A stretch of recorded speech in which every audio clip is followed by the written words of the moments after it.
Hi everyone, and thank you for tuning in to our first Make It Mondays program. Today we are going to be making our own ink and using it with a quill pen just like the colonists of East Hampton would have done. So first things first, you should have purchased your packet with a quill pen inside from our gift shop.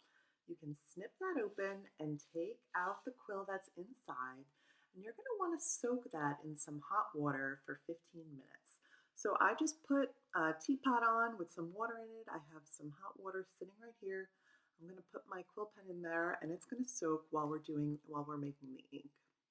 Now, quill pens actually came from feathers of animals like turkeys. And so when you were writing with a quill pen, you couldn't just have plucked the feather from the turkey and start dipping it in the ink to write with it. You would have actually had to treat the tip of the feather, and so that's why we're soaking it. We're going to treat it later when it's a little bit softer and it's a little bit more workable. Now, there's some things that you're going to need in order to make the ink with me today. You're going to need a cup of berries that are ripe. I'm using strawberries. You can use raspberries or blackberries. I also have a teaspoon of vinegar in my ramekin and a teaspoon of salt. And keep that off to the side. You're going to need a strainer and then a jar with a lid. This is what you're going to use to collect your ink in. So what I'm going to do is I'm going to put my jar on the base, put my strainer on top of it, and then I'm going to take each piece of berry, I'm going to squeeze it through my strainer so that the juice collects in the jar.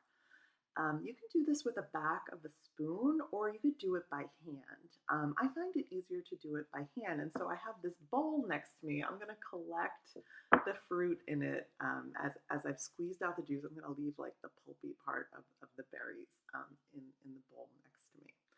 So you can go ahead and just make sure that you're lining up your holes of your strainer with the jar underneath it. And again, you're just going to press the berries so that the juice falls through. And this is going to take a little bit of time. We have a whole cup of berries to work through. Just do them one at a time.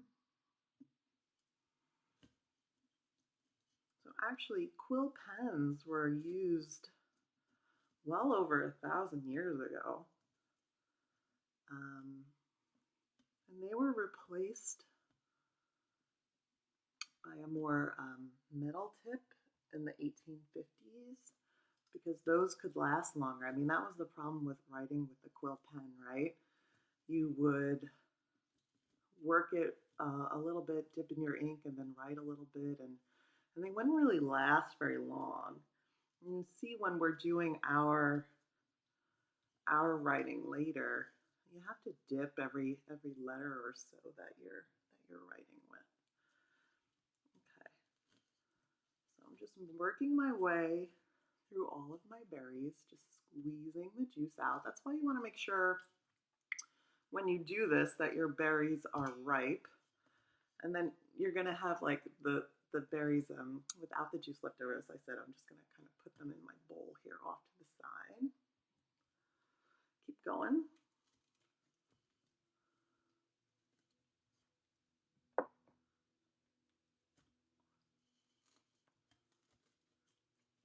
Just take your time and make sure you're getting all of the juice into your jar.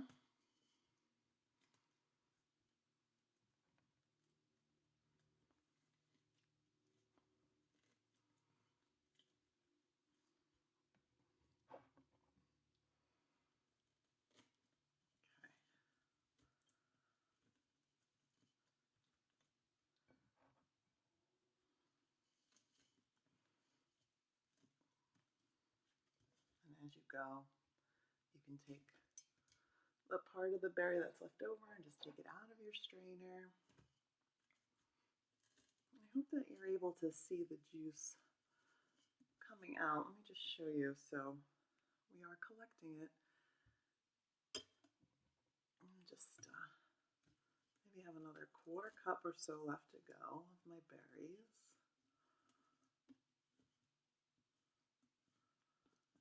Keep squeezing.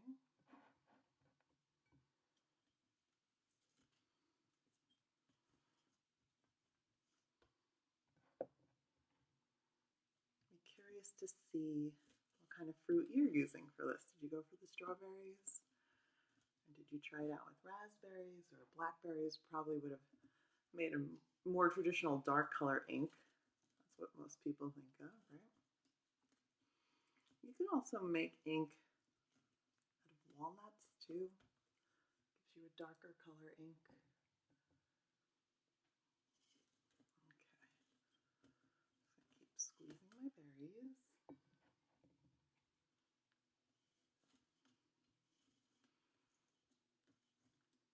a few more left.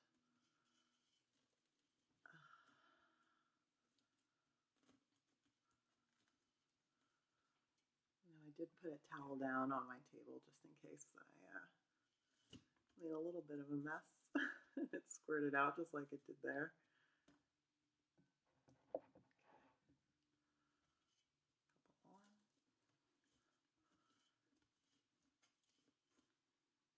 Yeah, you're just going to have the juice collecting in the jar.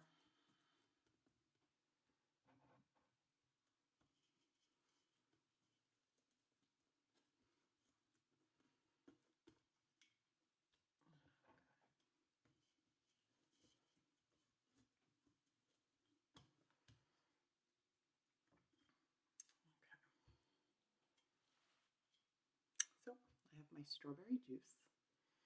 I'm going to go ahead and add my teaspoon of vinegar. Pour that in there. And my teaspoon of salt. And now you're going to want to stir this all together until the salt dissolves. So that's why I recommended a jar with a lid. You can just shake this together. And then you're going to have your ink in here. Now I'm going to go ahead and clean up a little bit. I'm going to come back to you with a piece of paper, and then we're going to practice cutting our quill pen and dipping it in the ink and writing something. So I'm going to go ahead and clean up my area. You can do the same. I'll meet you back here in a minute. Okay, welcome back to our Make It Monday programs. I went ahead and cleaned up my workstation, and I'm coming to you now with my quill pen that's been soaking in warm water for about 15 minutes. And I'm going to take a scissor and we're going to cut the quill pen, the tip of it, at about a 45-degree angle. So I'm just going to take this out. I'm just going to show you how, it's just a flat edge at this point. We need to cut it, and then we're going to make another little slit in it. So it's up here. You just want to cut this at a 45-degree angle. So not straight, make a little triangle in it. Oops, cut the tip off. And so now you can see how it comes to a point there. And then what I'm going to do is I'm going to take my scissor and I'm going to cut along the long bottom side. I'm just going to make a tiny little slit in there, and that will create like a little reservoir where the ink will collect. And if you've got anything in there, you can kind of clean that out. And depending on how high up you're going to hold your pen, like you're going to hold this like a regular pen, you can also trim the bottom feathers too if you need to. So maybe I'll just take some off of there. And then, like I said, you're just going to go along this bottom slit and just make a tiny, tiny, tiny little cut in there, just to give it a little place for the ink to settle. Okay. So I have my pen, I have my paper, and I have my ink. Uncover this. Now, when you hold your pen, I'm righty, so I'm going to hold it so that the point is on my left side. I'm just going to dip it in the ink, and I'm just going to write as I would with a regular pen. And we're going to try to write my name. It's a little long, but I think we should be able to do it. So I'm just dipping it into the ink, making sure that it's being held in there. You can see the bottom of it. Oops. I'm trying to hold up my paper for you. M.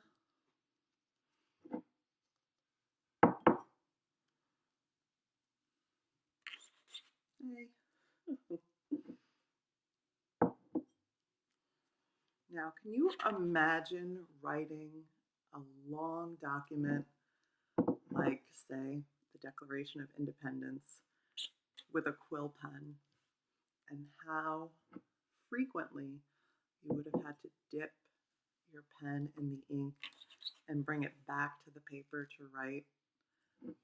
And then you have to understand that the bottom of these pens, they would wear out, right? So you would have to keep cutting them and dipping them and cutting them and cutting them and trimming them so that the feather would get shorter and shorter. And if you wrote a long document like that, how many feathers would you have gone through? And at this time, there were entire farms dedicated to growing turkeys just so that people would have quills, enough quills to be able to write. I mean, if you think about the number of people that were in your school or in your family and in your town who needed quills to write documents, to conduct business, to write in school, there needed to be a lot of birds being produced for this purpose altogether. Okay. I've gone ahead and I've written my name. My M got a little messed up there, but there's my name, Marianne. You can try doing your name, maybe writing East Hampton. Make sure that you take a picture and send it to me and let me know how you've done. And then join me every final Monday of each month for a new Make It Monday program. We're going to be coming together from our homes to be making something new, whether trying our hands at a new skill like making ink and writing it with a quill pen, or learning a new game or making a new craft together. The information is on our website at www.easthamptonhistory.org.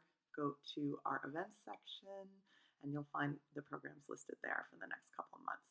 And I can't wait to see how you did with writing with your ink and your quill pen. Send it to me. My email address is info@easthamptonhistory.org, and I look forward to seeing you soon. Thanks for joining me.